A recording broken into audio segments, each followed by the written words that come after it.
Surgery కంటే hospital bill అంటేనే భయం. అదే మధ్య తరగతికి అందుబాటు ధరలో వైద్యం. Medistar hospitals. శ్రీనివాస్ గారు, మీరు ఇందాక ఓ మాట అన్నారు, 27 వరకు ఏదో పని చేయాలి కాబట్టి 29 ఎలక్షన్ కాబట్టి అన్నారు. అంటే ఈసారి 29 ఎలక్షన్లో మీరు పోటీ చేయాలని డిసైడ్ అయ్యారా? ఇండిపెండెంట్గా పోటీ చేస్తాను. ఎక్కడి నుంచి? టెక్కలి. ఒకవేళ మీకు పార్టీ సస్పెన్షన్ ఎత్తేస్తే, ఎత్తేస్తే నాకు జగనన్నకి ఎప్పుడు నాకు నా దైవ సమానం అంటాను కదా. జగన్మోహన్ రెడ్డి అప్పుడు వైఎస్ఆర్సీపీ తరఫున కంటెస్ట్ నా చేస్తారు. మనసులో ఎప్పుడు ఆయన ఉంటారు. ఆయన ఎత్తేని పక్షంలోనే మీరు స్వతంత్ర అభ్యర్థిగా. జగన్మోహన్ రెడ్డి గారు అంటే నాకు ఎప్పుడు నా గుండెల్లో ఉంటాడు. నాకు సర్వస్వం కూడా ఎప్పుడు ఇది నేను చెప్పుకుంటాను. మీరు స్వతంత్ర పార్టీ అభ్యర్థి అయితే మీ నినాదం ఏంటి, మీ విధానం ఏంటి? నా నినాదం ప్రజా సమస్యలే నా నినాదం. ఇప్పుడు ఈ కులగణన తర్వాత దేశంలో చాలా సీట్లు మహిళలకు రిజర్వ్ అవుతున్నాయి. ఒకవేళ మీ జిల్లాలో ఏదైనా మహిళలకు సీటు రిజర్వ్ అయితే దివ్యల మాదిరిని మీరు పోటీకి నిలబెడతారా? తప్పేముంది? మీకుందా అండి ఇంట్రెస్ట్ రాజకీయాల్లో దిగాలని? లేదా?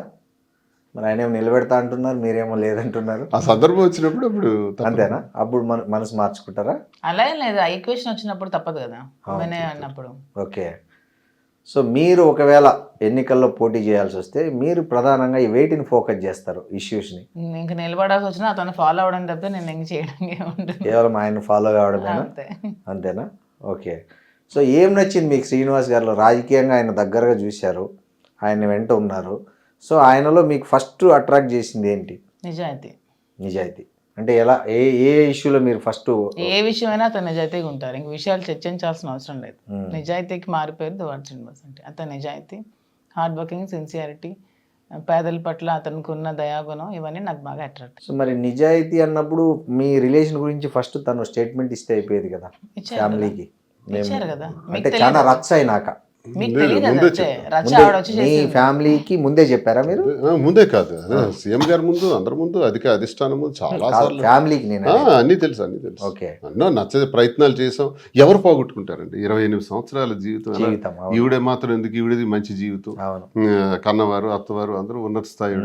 వాళ్ళకి ఆవిడకి అవసరమా, నాకు అవసరమా?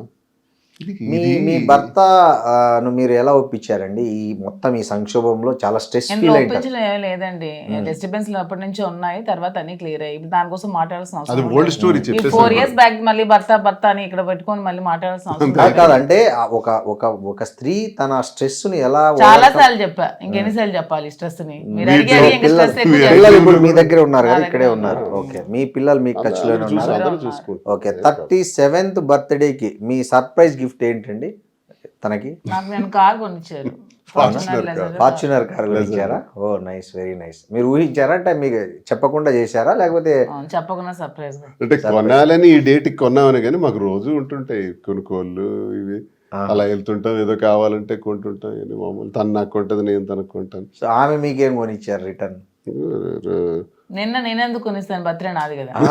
తన బర్త్డేకి మొన్న మీరు యాక్చువల్ బిగ్ బాస్ నుంచి బయటకు వచ్చేసారు కదా, తన బర్త్డే ఉందనే మీరు బయటకు వచ్చా అని చెప్పారు. తన బర్త్డే నేనేం కొనేం లేదు, బర్త్డే సెలబ్రేట్ చేస్తాను అంతే. అంతేనా? ఓకే. తన ఏదో వాచ్ కొనిచ్చిన లాస్ట్ బర్త్డే. ఏమంటే బిగ్ బాస్ కి వెళ్ళారు కదా, మీకు అక్కడ ఏమనిపించింది? అంటే మీరు బయట చాలా ఫ్రీగా ఉంటారు కదా, అక్కడ ఒక ఫ్రేమ్ లో బంధించినట్లు ఉంటది కదా. సో ఫస్ట్ ఎట్లా ఫీల్ అయ్యారు మీరు అక్కడ? నేనేం ఫీల్ అవ్వలేదండి, ఇక్కడ ఇంట్లో ఎలా ఉన్నానో అక్కడ కూడా అలాగే ఉన్నారు. ఓకే. సో మీ అక్కడ గొడవ, కిచెన్ లో గొడవ అంతా బాగా వైరల్ అయ్యాయి కదా. ఇప్పుడు బయటకు వచ్చి చూసుకుంటే ఏమనిపించింది మీకు జనరల్ గా? అంటే అరే ఏంది ఇట్లా అనుకున్నారా? లేకపోతే అసలు అనుకో, రిగ్రెట్స్ నా లైఫ్ లో ఎప్పుడు ఉండవు. ఎందుకంటే నేను ఎప్పుడు అలాగే ఉంటాను కాబట్టి, మళ్ళీ బ్యాక్ చూసుకొని ఇలా చేసాను అలా చేసాను నేను ఎప్పుడు కూడా ఫీల్ అవ్వను. నేను ఎలా ఉన్నానో అలాగే ఉన్నాను అంతే. నాగార్జున గారు మీకు ఒక చిన్న స్వీట్ వార్నింగ్ ఇచ్చారు, అప్పుడే ఎట్లా ఏమనిపించింది మీకు? నా మంచి కోసం చెప్పారనిపించింది. తప్పే ఉంది, అతను ఏదైనా మంచిగా చెప్పారు కదా. సో అంతే. సో ఇంకొద్ది రోజులు కంటిన్యూ అయితే బాగుండని ఎప్పుడైనా అనిపించింది? అసలు నేను రావాలనుకున్నాను, వచ్చేస్తాను, కంటిన్యూ అవ్వాలని అనుకోలేదు. ఓకే. మీరు ఎక్స్పెక్ట్ చేశారు వైల్డ్ కార్డ్ ఎంట్రీ ఉంటుంది మీది అని? అంటే దాన్ని ఎక్స్పెక్ట్ చేయడం ఏంటి, నాకు ఒక 6 months నుంచి మమ్మల్ని కలుస్తున్నారు, రమ్మని పిలుస్తున్నారు. సీజన్ ప్రారంభంలో స్టార్టింగ్ వెళ్ళలేదు. ఓ సో మీకు సోషల్ మీడియాలో ట్రోలింగ్స్ ఇలా కలిసి వచ్చాయి అనుకోవచ్చా? మిమ్మల్ని చాలా టాలెంట్ నిలబెట్టింది అనుకోవాలి. ట్రోల్స్ ఎందుకు కలిసి వస్తాయి? చాలా మంది ట్రోల్స్ గురవుతున్నారు, అందరూ రాదు కదా. మనలో ఉన్న టాలెంట్, మనలో ఉన్న నిజాయితీ మనకి ఎప్పుడు. పొలిటికల్ గా, బిజినెస్ పరంగా మాకున్న బ్యాక్గ్రౌండ్ బట్టి ఒక ఎంటర్ప్రెన్యూర్ గా పిలిచారని మేము అనుకుంటున్నాం. ఎవడో చేతగాని వాళ్ళు, అర్హత లేనోళ్ళు, అవకాశం రానోళ్ళు, ప్రయత్నించిన స్థాయి రానోళ్ళు ఏదో విమర్శిస్తారు. ఇప్పుడు మాదిరి ఉన్నారు, రాజకీయంగా ఒకవైపు తన పాత్ర పోషిస్తుంటుంది నా కోసం. ఎలాగంటే రోజుకు 50 మందికో 100 మందికో భోజనాలు, సహాయ సహకారాలు, రోజుకు నెలకు 3 లక్షలైనా సరే పేద ప్రజల కోసం మా సంపాదనలో స్పేర్ చేయటం. ట్రస్ట్ ద్వారానా లేకపోతే మా ట్రస్ట్ కూడా ఉంది, తయారవుతుంది, మా పేరుని పంపిస్తాం. అవన్నీ తన దగ్గరుండి ఆ బాధ్యతలు వహిస్తుంది. అలాగే ఎంటర్ప్రెన్యూర్గా కూడా ఒక 100 మంది ఆమె మీద జీతాలు ఇస్తూ బ్రతుకుతున్నారు. అక్కడ ఇంట్లోను టెక్కల్లోను అంతా కలిపి 100 మందికి జీతాలు ఇస్తున్నారు. ఇవన్నీ కారణాలు బిగ్ బాస్ రావడానికి. అంతేగాని ట్రోల్ అయినంత మాత్రం ట్రోల్ చాలా మందికి అవుతుంది.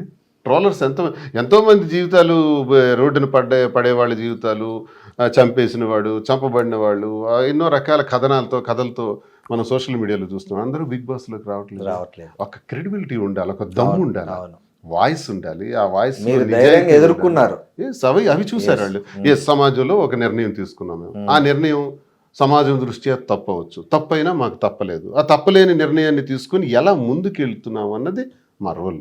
ఇప్పుడు షర్ట్ తిప్పితే అందరికీ మచ్చలు ఉంటాయి. నేను షర్ట్ తిప్పి చూపించాను, ప్రతి ఒక్కడికి ఉన్న మచ్చలను దాచేసుకుంటారు. అబ్బాబే నేను శ్రీరామచంద్రుడు అంతుంటే చెప్తాడు, స్వర్గం నుంచి దిగొచ్చినట్టు చెప్తాడు. త్రేతాయుగంలో శ్రీరామచంద్రమూర్తి ఒక్క సీతాదేవితోనే అంకితమైనటువంటి మహానుభావుడు. శ్రీరామచంద్రమూర్తి తర్వాత 4 లక్షల సంవత్సరాల్లో మరో మగాడిని చూపించండి, ఎవడంత నిజాయితీ వాడు ఉన్నాడు. కానీ మీరు పవన్ కళ్యాణ్ విషయం మీద సాక్షి టీవీ డిబేట్ లో ఒక మాట అన్నారు. అవును, పవన్ కళ్యాణ్ తప్పు చేస్తున్నాడు, భార్యని వండుకొని ఇంకా ఇట్లా వేరే స్త్రీల వైపు చూడడం తప్పు. హిందూ మతంలో ఒక ధర్మం ఉంది, ఒక ఆచారం ఉంది, ఒక పద్ధతి ఉంది అని.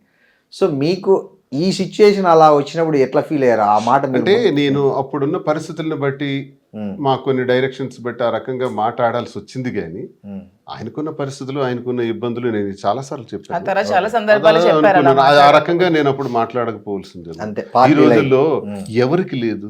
ఇప్పుడు నేనే అన్నాను కదా, రెండో శ్రీరామచంద్రమూర్తి లేడు కదా, ఉంటే అతనికి సాష్టాంగ ప్రణామం చేస్తాం. మనం ఉన్నదాన్ని అడ్జస్ట్మెంట్ చేసుకొని, సర్దుబాటు చేసుకొని, ప్రజలకి తన వాళ్ళకి నష్టం లేకుండా, ఇంకొకరికి నష్టం లేకుండా, ఇంకొకరి కన్నీటికి కారణం కాకుండా అందరితో సమర్థించుకొని వెళ్తే ప్రజలు అంగీకరిస్తారు. నేను ఈ విషయాన్ని ప్రజలకు తెలియజేయకముందు 95% దువ్వాడ శ్రీని ఇంత నీచుడు అనేవారు.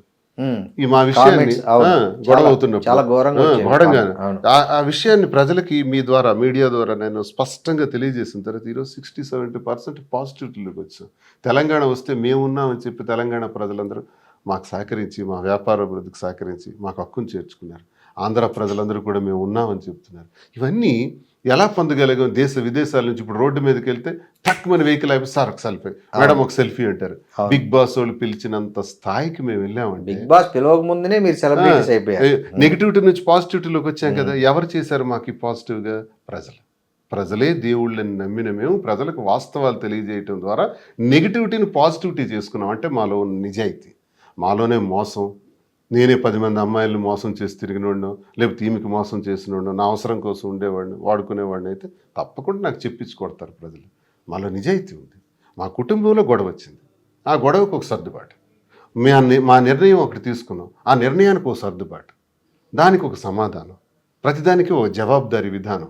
అది ప్రజలకు నచ్చే మాకు అంగీకరిస్తున్నారు. ఈ అనుభవాలు జీవితంలో ప్రతి ఒక్కరికి జీవితంలో మా దగ్గర చూసి నేర్చుకోవాల్సింది ఏంటంటే, మనిషి ఒకసారి పుడతాం, మళ్ళీ పుట్టాం. ఈ జన్మలో కలెక్టర్, వచ్చే జన్మలో వ్యాపారి, ఆ తర్వాత మహానటుడు అవటం రామారావు గారి లాగా. ఇవన్నీ మనం ప్లాన్ చేసుకోవచ్చు. పుట్టిందే ఒకసారి, ఉన్నదే ఇంత. ఆ ఉన్నదానిలో మనకి ఎందుకు ఇవన్నీ? ఎవరికి ఇబ్బంది లేకుండా, ఒకరి కన్నిటికి కారణం కాకుండా మనం బ్రతికితే చాలు. మన లైఫ్ మన ఇష్టం, మన కథకు మనమే హీరో. మహేష్ బాబు అన్నట్టు ఇంకోటి మనల్ని హీరో చేయడు, మనకు డిజైన్ చేసుకోవాలి. జీవిత సత్యం. And don't forget to subscribe to iDream. And for more videos, please subscribe to iDream. Please subscribe to iDream. Please subscribe iDream. And please subscribe to iDream. For more videos, subscribe to iDream. please like, share and subscribe to the channel. Congratulations, iDream. Subscribe to iDream. Subscribe to iDream. So subscribe to iDream Media. iDream ki iDream team andarki huge congratulations. Please subscribe iDream Media. Please subscribe to iDream. Subscribe iDream. Please subscribe to iDream. iDream అంటే నా కళల channel subscribe చేసుకున్న నోరు తిరుగుతలేదు, మీరైతే గంట గుర్తు కొట్టండి. For more such videos, please subscribe to iDream. Subscribe to iDream. Please subscribe to iDream. Please subscribe iDream Media. Please do subscribe to iDream. Please subscribe to iDream Media. For best entertainment and information, please subscribe iDream.